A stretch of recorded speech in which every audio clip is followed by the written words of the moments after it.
বুঝছত মামা আরে আবার কে কল দিল হ্যালো কে কি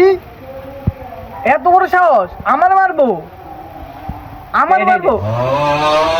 কে মামা কে কে মার আজ তো এক্ষুনি আজ তো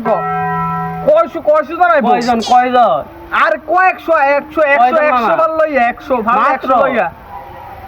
যেহেতু না আমি আছি তোরা আয় তোরা আমি এখানে আছি কই বিবির বাজার আয় আমি তোরা আয় আমার চিনবি দেখলেই চিনবি আমি ওইদিকে আছি আয় তোরা তাড়াতাড়ি আয় আমার পরনে রেড এন্ড হোয়াইট কালার একটা ব্যাকলার প্যান্ট আর আরেক জোড়া সংগ্রামী জুতা হ্যাঁ মামা তারা তুই আয় কয়শো আছে তুই নিয়ে আয়